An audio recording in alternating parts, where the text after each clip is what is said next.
ఈ వీడియో కూడా చివరి వరకు చూడండి, అస్సలు మిస్ చేయకండి. మనం లలితా సహస్రనామం గురించి చాలా వీడియోలు చేస్తున్నాము, లలితా సహస్రనామ భాష్యం కూడా చేస్తున్నాము.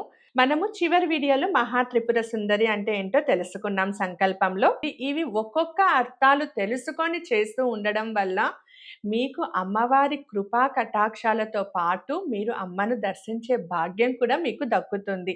అర్థం తెలియకుండా చదివితే ఫలితం 10% ఉంటే, అర్థం తెలిసి చదివితే ఫలితం 100% ఉంటుంది. అది మీ ప్రతి ఒక్క రక్త కణంలోనూ అమ్మవారి యొక్క శక్తి ప్రవహిస్తోంది అని మీరు గుర్తించగలరు. ఈ వీడియోలో తరువాతది సర్వ అభీష్ట ఫల సిద్ధ్యర్థే అని చదువుతాం కదా. ఆ సర్వ అభీష్ట అంటే ఏంటి, ఫల అంటే ఏంటి, సిద్ధ్యర్థే అంటే ఏంటి, అసలు సిద్ధి అంటే ఏంటి, సర్వ అభీష్టాలలో ఏమేమి వస్తుంది, ఏమేమి కోరికలు మనము అడుగుతున్నాం అక్కడ, అసలు ఆ సర్వ అభీష్టకి అర్థం ఏంటి అన్నవి ఈ పదాలకి అర్థం తెలుసుకొని చదివామనుకోండి, చాలా సంతోషంగాను మనసుకు ఉల్లాసంగాను అమ్మకి దగ్గరగా మనం వింటుంటేనే అమ్మవారి రూపం మన ముందు కనిపించే విధంగా ఉంటుంది. మరి మీరందరూ సిద్ధమా తెలుసుకోవడానికి? సిద్ధమైతే శ్రీమాత్రే నమః అని టైప్ చేయండి కమెంట్లో. సర్వ అభీష్ట అనే పదానికి అర్థం సకలమైనటువంటి కోరికలు అని అర్థం. ఒకటి కాదండి, సకలమైనవి. అందరూ అంటుంటారు కదా, అమ్మవారి పాదాల ముందు పూర్తిగా సరెండర్ అయ్యావనుకోండి మీ కోరికలన్నీ అమ్మవారే తీరుస్తారని. అదే అండి ఆ సకలమైనటువంటి కోరికలే సర్వ అభీష్ట, సర్వాభీష్ట. శ్రీ లలితా సహస్రనామాలలో అమ్మవారి సర్వాభీష్ట ప్రద అని పిలుస్తారు. అంటే భక్తులు కోరిన ప్రతి ఒక్క కోరికను తీర్చే జగన్మాత అని అర్థం. మన మనసులో దేనినైతే అత్యంత గాఢంగా కోరుకుంటుంటామో, ఏది మనకు ప్రియమైనదో దానిని అభీష్టము అని అంటారు. మానవులు సాధారణంగా మానవులకి ప్రతి ఒక్కరికి పురుషార్థాలు అంటే కోరికలు ఉంటాయి. ఏంటి? సరైన మార్గంలో నడవడం, సంపద, ఐశ్వర్యం, భౌతికమైనటువంటి కోరికలు, సుఖాలు, జనన మరణ చక్రాల నుంచి విడుదల అంటే ముక్తిని పొందడం. ఆత్మకి ముక్తి దొరకలేదు అంటే జనన మరణ చక్రాలలో తిరుగుతూ ఉంటారని అర్థం కదా. ఆ ముక్తిని పొందడమే జనన మరణ చక్రాల నుంచి విడుదల అవ్వడము. ఈ విడుదలను మనకెవరు ప్రసాదిస్తారు అంటే ఆ జగన్మాత అయిన శ్రీ లలిత మహాపరాభట్టారికాదేవి ప్రసాదిస్తుంది. సర్వాభీష్ట అన్నప్పుడు ఈ నాలుగింటికి అమ్మవారు ప్రసాదిస్తాది అని అర్థం. న్యాసంలో చివర్లో సర్వాభీష్ట ఫల సిద్ధ్యర్థే జపే వినియోగ అని చెప్పడం వెనుక ఒక గొప్ప రహస్యమే ఉందండి. సాధారణంగా మనం ఏదైనా పని చేస్తే ఒక ఫలితాన్ని ఆశిస్తాము, కానీ అమ్మవారిని పూజించేటప్పుడు మనకు ఏది మంచిదో మనకంటే మన తల్లికే బాగా తెలుసు. అందుకే నా కోరికలు ఇవి అని లిస్ట్ చదవకుండా నా సర్వ అభీష్టాలు నీకే తెలుసు తల్లి, వాటిని సిద్ధింపచేయి అని ఆమె వైపు పూర్తి భారం వేయడమే ఈ మంత్రం యొక్క మహా ఉద్దేశం. వసిన్యాది వాగ్దేవతలు ఈ స్తోత్రాన్ని రచించినప్పుడు వారు కేవలం స్తోత్రం మాత్రమే ఇవ్వలేదు. మనం క్వశ్చన్ అడిగితే ఆ క్వశ్చన్కి ఆన్సర్ మాత్రమే ఇస్తాం కదా, అలా కాకుండా వసిన్యాది వాగ్దేవతలు లలితా సహస్రనామాన్ని స్తోత్రాన్ని రచించేటప్పుడు దానితో పాటు మన కోరికలను నెరవేర్చే ఒక కల్ప వృక్షాన్నే మనకు ఇచ్చారు. మీరు ఒక సమస్యలో ఉన్నప్పుడు ఈ సంకల్పం చెప్పుకొని పారాయణం చేస్తే ఆ సమస్య నుండి బయటపడే మార్గం వాగ్దేవతల యొక్క అనుగ్రహంతో లభిస్తుంది. దీనివల్ల మనసులో ఉన్న ఆందోళనను తగ్గి చిత్తశాంతి కలుగుతుంది, మనశ్శాంతి కలుగుతుంది. అదే అసలైన సిద్ధి. న్యాసం పూర్తి చేసేటప్పుడు ఋషి, ఛందస్సు, దేవత మొదలైనవి, అలాగే కుడి చేత్తో నీటిని తాకుతూ లేదా అక్షంతులు పట్టుకొని సర్వాభీష్ట ఫల సిద్ధ్యర్థే జపే వినియోగ అని నమస్కరించుకొని అక్షంతులను నీటిని కిందకు వదిలేసేయాలి, పళ్ళెంలో వదిలేసేయాలి. దీనివల్ల ఆ పారాయణ శక్తి అంతా మీ కోరికను నెరవేర్చడానికి కేంద్రీకృతం అవుతుంది. అమ్మవారు కామితార్థ ప్రదాయిని. మీరు నిష్కల్మషమైన మనస్సుతో ఈ సంకల్పం చేస్తే ఆమె కరుణా కటాక్షాలు మీ పైన నిరంతరం తప్పక కురిపిస్తూనే ఉంటుంది. ఇప్పుడు సర్వాభీష్టకి తెలుసుకున్నాం. అందులో మొత్తం ఏముంది? సర్వాభీష్ట ఫల సిద్ధ్యర్థే. సర్వాభీష్ట ప్రదాయినిగా మనం అమ్మవారి అంటే ఏంటి అని తెలుసుకున్నాం. కామితార్థ ప్రదాయినిగా ఏంటి అని తెలుసుకున్నాం. ఇప్పుడు ఫల అంటే అర్థం కూడా తెలుసుకుంటాం. దానితో సర్వాభీష్ట గురించి తెలుసుకున్నాక ఫల తెలుసుకుంటే ఫల అంటే ఫలము. ఒక చిన్న కాయని పండుగా మార్చడం ఎలాగా? సర్వాభీష్ట నా అభీష్టాలన్నిటిని అని చెప్పాము. ఫల దాన్ని సిద్ధింపచేయడానికి ఫలము మాగితేనే కదా బావుంటది తినడానికి. అలాగే సిద్ధింపచేయడానికి కూడా అమ్మవారి కృపా కటాక్షాలు దానిపైన పడాలి కాబట్టి ఫల అని చదువుతున్నాం. శ్రీ లలితా సహస్రనామ న్యాసంలో ఫల అనే పదానికి కూడా చాలా విశిష్టమైన అర్థం ఉంది. సాధారణంగా ఫల అంటే మనం చేసే పనికి వచ్చే ప్రతిఫలం. న్యాస మంత్రంలో సర్వాభీష్ట ఫల సిద్ధ్యర్థం అని ఈ పద్యాన్ని 3 కోణాలలో అర్థం చేసుకోవచ్చు. మనం చేసే ప్రతి పూజ లేదా జపం ఒక పనిని, ఆ పనికి వచ్చే ఫలితాన్ని ఫల అని అంటారు. లలితా సహస్రనామ పారాయణం చేయడం వల్ల లభించే ఫలితాలు 1, 2 కాదండి, అనంతం. దీనిని స్తోత్రం చివరిలో ఉండే ఫలశ్రుతిలో వివరించారు. ఉదాహరణకు రోగాల నుంచి విముక్తి, దారిద్ర్య నాశనం, శత్రు విజయం మరియు మానసిక ప్రశాంతత కోసం చేసేటప్పుడు శాస్త్రం ప్రకారం ఫలితం రావడం వేరు, అది మనకు సిద్ధింపచేయడం వేరు. ఫలితం అంటే ఒక పండు అనుకుంటే, సిద్ధి అంటే ఆ పండుని మనం తిని ఆనందించడం. ఫల సిద్ధ్యర్థే అని మనం అన్నప్పుడే అమ్మ నేను చేసే ఈ పారాయణ ఫలితాన్ని కేవలం ఆకాశంలో ఉండకూడదు, అది నా జీవితంలో అనుభవంలోకి రావాలి అని అర్థం. ఉన్నతమైన ఆధ్యాత్మిక మార్గంలో ఫల అంటే మోక్షం అని అర్థం. వేదాలలో జ్ఞానాన్ని ఒక వృక్షానికి పోలిస్తే ఆ వృక్షానికి కాసే అత్యంత మధురమైన పండు ఫలమే ఆత్మజ్ఞానం.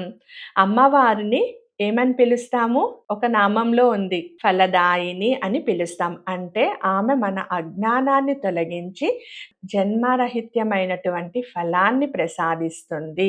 ఇవన్నీ మీకు ఎందుకు చెప్తున్నానంటే, మీరు లలితా సహస్రనామ పారాయణం చేసేటప్పుడు ఇవన్నీ విని గుర్తుపెట్టుకొని ఆ భావనతో చేశారనుకోండి, అప్పుడు ఫలితం అద్భుతంగా ఉంటుంది. మీరు సంకల్పం చెప్పుకునేటప్పుడు ఫల అని ఉచ్చరించినప్పుడు మీ మనసులో ఈ భావం ఉండాలి. నేను చదివే ఈ 1000 నామాల శక్తి పరిపక్వత చెంది నా జీవితాన్ని ధన్యం చేయాలి. అమ్మవారు ఆయుధాలలో పుష్పబాణాలు ఉంటాయి, పువ్వులు చివరకు ఫలాలుగా మారుతాయి. అంటే మనలోని మంచి ఆలోచనలు పుష్పాలు, అమ్మవారి అనుగ్రహంతో మంచి ఫలాలు, అమ్మవారి అనుగ్రహంతో మంచి ఫలితాలుగా అంటే ఫలాలుగా మారుతాయని దీని అర్థం. ఇప్పుడు అర్థమైందా అండి? సర్వాభీష్ట ఒకటి, ఫల ఒకటి. మరి ఈ న్యాసం పూర్తి చేయాలి అంటే చివరి పదం ఇందులో ఒకటి ఉందండి. ఏంటది? కమెంట్ చేయండి. అదే అండి, సిద్ధ్యర్థం. శ్రీ లలితా సహస్ర న్యాస మంత్రాలలో తరువాత వచ్చేది సిద్ధ్యర్థే. సిద్ధి ప్లస్ అర్థే అనేది అత్యంత కీలకమైన ముఖ్యమైన పదం. ఫల అంటే ఫలితాన్ని ఇచ్చేసింది, తరువాత దాన్ని సిద్ధింపచేయాలి కదా, ఆ మాట కోసము సిద్ధ్యర్థే. ఇది మనం పారాయణానికి ఒక ముగింపు లభించడానికి సాఫల్యాన్ని ఇస్తుంది. అసలు సిద్ధి అంటే ఏంటి? సిద్ధ్యర్థే, సిద్ధ్యర్థే, ప్రాప్త్యర్థే అని చదువుతుంటాం కదా. అసలు సిద్ధి అంటే ఏంటి? ప్రాప్తి అంటే ఏంటి? తెలుసుకోవాలి కదా. అవునా కదా? మీరు చెప్పండి. సిద్ధి అంటే ఏమిటంటే, సాధారణంగా ఏదైనా ఒకటి అనుకున్నట్లుగా పూర్తి కావడాన్ని సిద్ధి అని అంటారు. కానీ ఆధ్యాత్మికంగా దీనికి 3 అర్థాలు ఉన్నాయి. కార్యసిద్ధి, మంత్రసిద్ధి, ఆత్మసిద్ధి. సిద్ధిస్తోంది, నా పని సిద్ధిస్తుంది, ఏ అవరోహాలు లేకుండా, ఏ ఆటంకాలు లేకుండా నా పని సిద్ధిస్తుందంటే, మీరు మనసులో అనుకున్న పని ఏ ఇబ్బందులు లేకుండా, విఘ్నాలు లేకుండా పూర్తి అవ్వడం అని అర్థం. మరి ఆధ్యాత్మికతలో కార్యసిద్ధి అంటే మీరు ఏదైనా కోరిక కోరుకుంటే అది నెరవేరడం. మంత్రసిద్ధి అంటే మీరు చదివే స్తోత్రం కేవలం మాటలుగా కాకుండా ఒక శక్తిగా మారి మీ చుట్టూ ఒక రక్షణ కవచాన్ని ఏర్పరచడమే మంత్రసిద్ధి. ఇంకా చివరిది ఆత్మసిద్ధి. అంటే మన ఆత్మ, మనసు ప్రశాంతంగా మారి దైవత్వంలో మమేకం అవ్వడం. మనమంతా ఏ సిద్ధి దగ్గర ఆగిపోతున్నామంటే కార్యసిద్ధి దగ్గర ఆగిపోతున్నాం. సిద్ధి అంటే కార్యసిద్ధి ఒకటే కాదండి. కార్యసిద్ధి, మంత్రసిద్ధి అలాగే ఆత్మసిద్ధి. ఈ 3 కలిస్తేనే మనము అమ్మవారిలో మమేకం అవ్వగలము. సిద్ధి అంటే అర్థమైంది. అర్థే అంటే దాని కోసం. కార్యసిద్ధి, మంత్రసిద్ధి, ఆత్మసిద్ధి దాని కోసం. కాబట్టి సిద్ధ్యర్థే అంటే నా సంకల్పం నెరవేరడం కోసం. ఈ పారాయణ ఫలితం నాకు దక్కడం కోసం అని అర్థం. శ్రీ లలితాదేవిని సిద్ధిదా, సిద్ధులను ఇచ్చే దేవి మరియు సిద్ధమాత అని పిలుస్తారు. ఈ పదాలంతా ఎక్కడో విన్నట్లుంది కదా! మీరు లలితా సహస్రనామంలో చదువుతున్న నామాలే అండి. ఆ నామాలకి ముందే ఎంత అర్థముందో చూడండి. వసిన్యాది వాగ్దేవతలు ఈ పదాన్ని ఇక్కడ చేర్చడానికి కారణం, మనం చేసే పారాయణం గాలిలో కలిసిపోకుండా అది ఒక ఫలితాన్ని ఇచ్చే శక్తిగా మనము అనుభవించాలి, అనుభూతి చెందాలి అనేసి వసిన్యాది వాగ్దేవతలు ఎప్పుడో రాశారండి. లలితా సహస్రనామాలను ప్రారంభించే ముందే మనము ఏం అడగాల అమ్మవారిని, ఈ నామాలు చదువుతుంటే మనకేం కావాలి అన్నది వాళ్ళు ఎంత చక్కగా చెప్పారో చూడండి. సర్వాభీష్ట ఫల సిద్ధ్యర్థే. జ్ఞానులండి. అమ్మవారి కృప అది. ఒక ఉదాహరణతో చూద్దాం. మనం వంట చేయడానికి అన్ని పదార్థాలు సిద్ధం చేసుకున్నాం. అంటే అదే న్యాసం. వంట చేస్తున్నాం. అది జపం. కానీ ఆ వంట పూర్తయి తినడానికి సిద్ధంగా ఉండటమే సిద్ధి. ఎంత చక్కగా ఉంది కదండీ! ఇది రోజు మనం ఇంట్లో చేసే పనే అండి. కానీ ఎప్పుడైనా మనం ఇలా ఆలోచించామా? లేదు. మనం ఇంట్లో చేసే ప్రతి పనికి ఆధ్యాత్మికంగా ఎక్కడో కనెక్ట్ అయ్యి ఉంటేనే మనం ఆ పని చేయగలం. లేకపోతే లేదు. సర్వాభీష్ట ఫల సిద్ధ్యర్థేకి మన ఇంట్లో మనం చేసే వంటకి ఎంత చక్కని పోలిక కదా! న్యాసం చివరిలో మీరు సర్వాభీష్ట ఫల సిద్ధ్యర్థే అని అన్నప్పుడు, నీటిని వదిలినప్పుడు మీ మెదడుకు అంటే సబ్‌కాన్షియస్ మైండ్‌కు ఒక సందేశం వెళ్తుంది. దీనివల్ల మీలో ఏకాగ్రత పెరుగుతుంది. ఈ సందేశం ఎక్కడి నుంచి వెళ్తుంది అంటే విశ్వం నుంచి ఒక దివ్య కిరణంలాగా మీలోకి ప్రవేశిస్తుంది. పారాయణం చేసేటప్పుడు వచ్చే అడ్డంకులు అంటే నిద్ర, అనవసరపు ఆలోచనలు దాదాపుగా తొలగిపోతాయి. ఒకవేళ ఇంకా వస్తుందంటే మీరింకా ఎక్కువగా లలితా సహస్రనామ పారాయణం చేసే ముందు ఈ న్యాసం చేయాలి అని అర్థం. మీరు కోరుకున్న లక్ష్యం వైపు మీ సంకల్ప శక్తి ప్రవహిస్తుంది. సిద్ధ్యర్థే వినియోగః. ఈ 2 పదాలు చదివేటప్పుడు నేను సిద్ధంగా ఉన్నాను, నా పారాయణం సిద్ధించడానికి సిద్ధంగా ఉంది అని అర్థం. ఈ ఒక్క చిన్న పదంలో ఇంత అర్థాన్ని పెట్టుకొనున్నాం. వసిన్యాది వాగ్దేవతలు ఎప్పుడో రాశారండి. అర్థం తెలుసుకొని మనం లలితా సహస్రనామ పారాయణం చేయడం ఎంత బావుంది కదా! ఒక్కసారి ఆలోచించండి. కళ్ళు మూసుకొని ఒక్క 10 సెకండ్లు ఆలోచించండి. మీకు అందులోని మాధుర్యం అర్థమవుతుంది. ఇప్పటి నుంచి ఒక్కొక్కటిగా అర్థాలు తెలుసుకుంటూనే వెళ్తూ లలితా సహస్రనామ పారాయణం చేద్దాం. ఈ జ్ఞానాన్ని మీ వరకు మాత్రమే సేవ్ చేసుకోకుండా అందరికీ షేర్ చేయండి. ఇంతటితో సెలవు తీసుకుంటున్నానండి.